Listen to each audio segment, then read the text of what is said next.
Hello, and welcome to Sim Games TO, and I'm your host Tony. Today we're going to be setting up an ore industry to make our real-life city build at Yellowknife some more money, and of course to make the city more interesting. So first I'm going to look for the perfect location to place this ore industry, and we need to keep in mind that although the ore industry has the potential to be very profitable, it takes up a lot of space, and it causes quite a bit of noise and land pollution, so it can't be near any residents.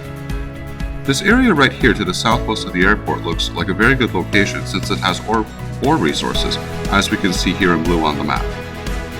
It also has good road and highway access. There's also a residential district that is located to the north that would be close enough to provide a workforce for the ore industry, but it would not be close enough for the ore industry to cause noise and land pollution as a problem. There are also some industrial buildings that our ore industry would be able to supply raw goods to for more profits. So why do I go into all of these details, and what does all this have to do with making money with an ore industry?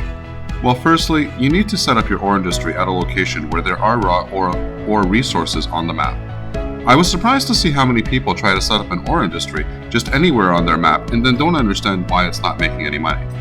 Then they sit there and do nothing about it even though something is obviously wrong and watch their industry just lose money. Don't be one of those people. You need to make sure that the location that you choose to place your industrial area does have the resources for that specific industry, in our case ore. Aside from that, location for your ore industry is absolutely key.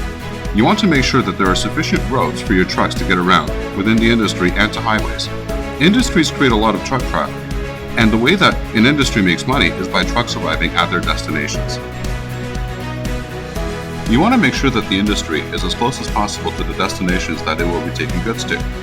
The industry should also have good access to the highway so that trucks can easily get onto the highway to export goods.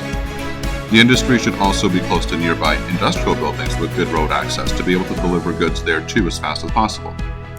Within the industry area itself, there should also be enough roads for your trucks to be able to get around between facilities. For example, if you're going to have processing plants and storage facilities in your industrial area, then you need to have a sufficient road network so that your trucks can deliver raw goods within the industry area to these facilities as fast as possible. People are sometimes caught off guard by the amount of trucks that industries will actually spawn, so it's very important to only make your industry size as large as what your road network can support. There is no point in having a large industry if your trucks are all stuck in traffic, because then it will not make money. Now, why does it matter how far away your industry is from residents? Well, your industry needs a workforce to work. One of the things that determines how much money your industry will make is the efficiency of its production. And one of the things that determines the efficiency of production is the amount of Sims that work there. If an industry suffers from a lack of workers, you won't get a not enough workers warning. Instead, the industry will just simply not produce to its potential, and you will make less money.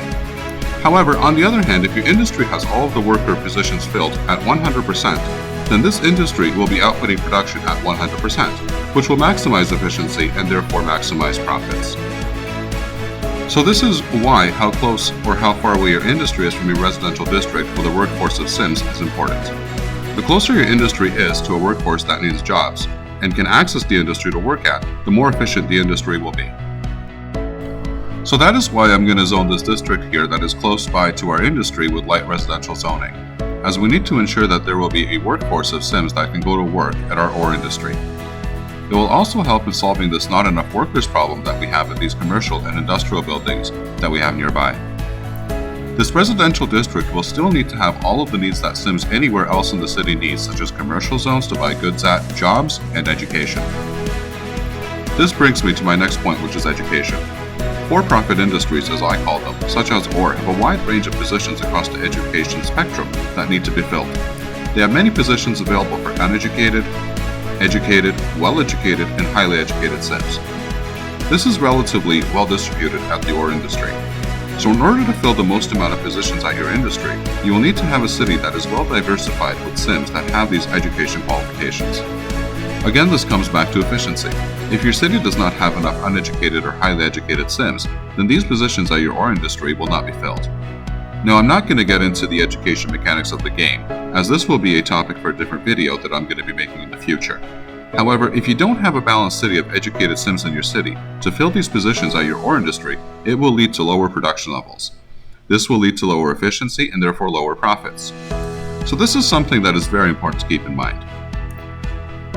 And not to go too far off topic, but I'm going to quickly point out that you can reverse this and use the ore industry as well to fill positions for many uneducated and highly educated Sims in your city. So the takeaway from all of this is that there's more that goes into setting up and making money from your ore industry than just an industrial area, setting up the buildings, extracting the raw materials, and delivering them. I'm just about finished setting up the ore industry, and I think that it's looking great. It really nicely fills that empty part of the city with something that makes it look nicer and will add to the prosperity of the city. Thank you very much for watching and your continued support of my channel. Please give the video a like if it was helpful to you, and subscribe to get notifications of videos that come out. Until next time, as always, happy skylining.